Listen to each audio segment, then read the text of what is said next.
Merci pour ces précisions. J'ai des collègues qui sont connectés. Madame Hérodi, Madame Stambach-Ternoir, je ne sais pas si vous voulez intervenir. Madame Hérodi, vous avez levé la main. Je vous en prie.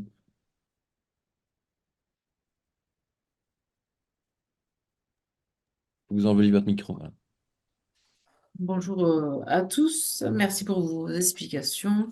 J'aurais alors des questions sur des zones plus particulièrement. Combien d'hectares sont en inclusion sur la commune de Francarville et Bourg-Saint-Bernard, sachant que l'autoroute ne passe pas sur ces communes?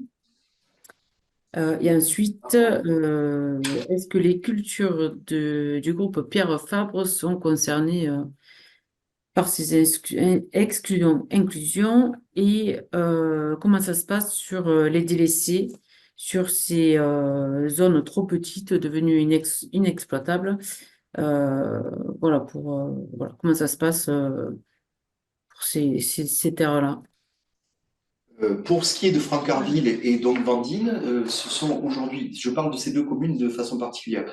Ce sont deux communes qui sont du département de la Haute-Garonne et sur lesquelles l'étude qui avait été lancée par le département au moment des créations de commissions communales ou intercommunales, il avait été vu que ces territoires étaient des territoires autonomes qui ne devaient pas être traités dans le cadre par le département de la Haute-Garonne, du Tarn, à travers des extensions de périmètre.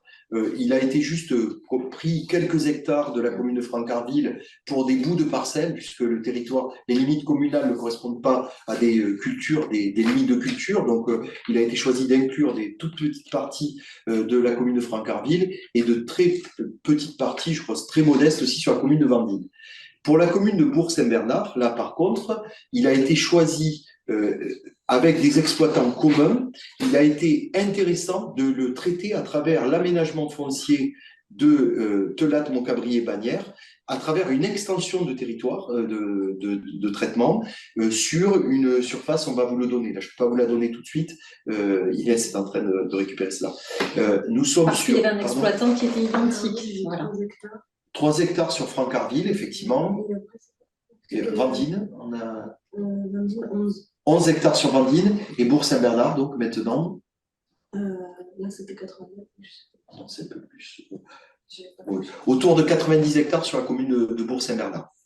Sur Bourg-Saint-Bernard, le fait d'être inclus dans un périmètre intercommunal, il y a un travail donc qui va être fait vraiment de façon voilà, raisonnée avec les exploitants du territoire. Effectivement, Francarville et Vandine ont été traités. Eux, on a dit qu'ils pouvaient décider de façon autonome. Et comme nous sommes sur un département autre, c'est le conseil départemental de la Haute-Garonne qui doit décider en ce sens. Voilà. Ensuite, sur les délaissés. Alors, sur le traitement, ouais. Sur Pierre Fabre, alors là, je ne peux pas du tout vous dire, là, il faut vraiment qu'on aille piocher sur chaque périmètre, demander à chaque géomètre de nous dire s'il y a la propriété de Fabre. Je ne peux pas vous le dire, là, à ce stade. Donc, on va regarder et on vous fera peut-être une réponse par écrit à ce moment-là. Par écrit, voilà. oui, s'il vous plaît. D'accord. Oui. Mais on n'aura pas les surfaces. Oui. Voilà. Et puis le traitement des délaissés, peut-être pour vous parler des délaissés, ce que je disais tout à l'heure, les délaissés, il va y avoir un travail local. La Chambre d'agriculture a essayé de faire un travail global. Ce travail global sur les délaissés, il aboutissait à des réflexions de l'intérêt ou pas d'un délaissé, sur d'autres usages. Pourquoi d'autres usages? Aujourd'hui, il était sur un usage agricole. Pourquoi ne pas essayer de le maintenir dans l'usage agricole? Donc, il y aura un travail plutôt du géomètre expert localement sur chaque périmètre pour voir la difficulté qu'ils rencontrent sur les délaissés, faire une remontée en chambre à ce moment-là de la difficulté qu'ils rencontrent et éventuellement de la perte d'exploitation, d'exploitabilité, je vais dire, de ce délaissé. Et à ce moment-là, il y aura peut-être une réflexion qui ira bien au-delà de la chambre en elle-même. Ça pourrait être une réflexion avec les collectivités locales, à savoir les communes, les départements, sur ces potentialités de ces délaissés. À ce stade, effectivement, on n'a pas pu aller beaucoup plus loin, étant donné qu'il faut qu'il y ait un travail du chargé d'études, donc du géomètre expert en l'occurrence, pour pouvoir savoir si le délaissé peut être traité ou pas, peut rester exploitable ou pas. Voilà, il y a un double travail. Le géomètre qui va définir les parcelles, la forme des parcelles, et au-delà de la forme, l'exploitant ou les exploitants locaux qui vont pouvoir dire on peut en faire quelque chose ou on ne peut pas. Donc, est-ce qu'elle pourrait être artificialisée? Alors non, par contre, la certitude est non. L'aménagement foncier n'a pas un but d'artificialiser. Le seul endroit où elle pourrait le faire, ça serait sur demande expresse des collectivités, qui pourraient effectivement, à travers un article que j'ai pas sous les yeux là maintenant, un article du Code rural qui dit effectivement que tous les projets communaux d'intérêt communal peuvent être remontés à travers les aménagements fonciers et peuvent être effectivement traduits du parcellaire, par exemple, dans des projets portés par que le géomètre devra exécuter. Je le trouve plus, il ne me vient plus, et je vous le dirai tout à l'heure. Dans tous les cas, ça n'est pas de l'artificialisation. Le but de ces aménagements fonciers, c'est bien de parler de terres agricoles. Nous sommes là sur des terres agricoles et le code rural est bien là pour s'appliquer à des terres agricoles et à les maintenir agricoles. D'ailleurs, à l'issue des aménagements fonciers, je vous dirais que les PLU qui seront mis en œuvre postérieurement aux aménagements fonciers, je vous le dis, ces périmètres d'aménagement foncier sont systématiquement une base pour la Chambre d'agriculture pour plaider devant le préfet, donc que ces zones restent des zones agricoles naturelles. Voilà. C'est systématique. D'ailleurs, je connais quasiment pas d'aménagement foncier qui ont après été le périmètre correspond à la zone naturelle et la zone agricole des futurs PLU postérieurs aux aménagements. D'accord, je vous remercie. Et pour notre question, la base de loisirs du dit COSA a été réaménagée récemment par le département et aujourd'hui, on voit qu'il y aurait des travaux où il y aurait une emprise concernée par l'autoroute, des aménagements. Est-ce que vous pouvez m'en dire un peu plus sur cette base de loisirs? Alors, la base de loisirs est pour partie prise dans le périmètre de l'aménagement, effectivement, dans la mesure où je vous ai dit, il y a eu une volonté de la part de la commission de dire, effectivement, il y a une compensation que prévoient strictement les textes. Hein. Compensation des exploitants, c'est ce qui a motivé un aménagement foncier avec exclusion d'emprise.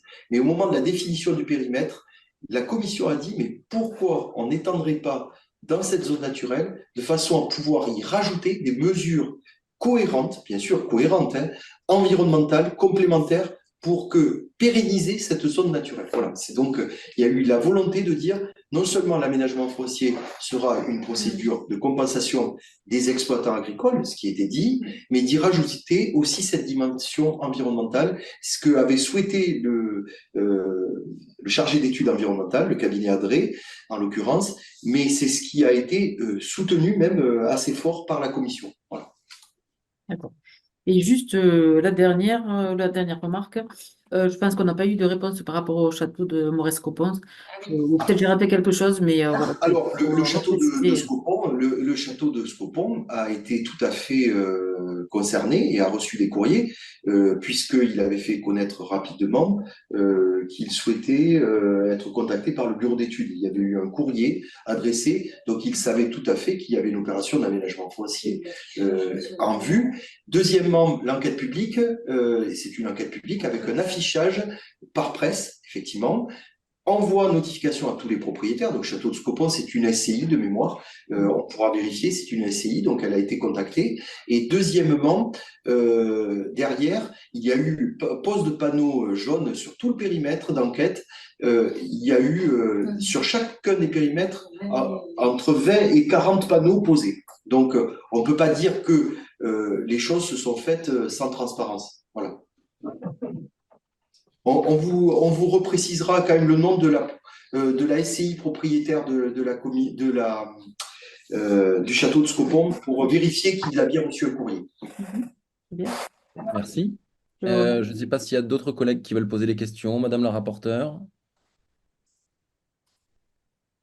Non, je vous remercie. Vous avez répondu à l'ensemble des questions que je me posais et que beaucoup se posent. C'est l'intérêt de cette commission d'enquête et c'est également d'apporter de la clarification ou de la transparence sur l'ensemble de ces éléments et par rapport à l'ampleur du travail que vous réalisez sur ce sujet avec évidemment le souci à ce qu'il y ait dans les années à venir un suivi sur ces questions de mesures compensatoires, puisque on se pose la question également, mais ça ne concerne pas vous en particulier, on le demandera à Tosca, pourquoi l'ORE est ramenée à 55 ans et pas à 99 comme elle a été prévue.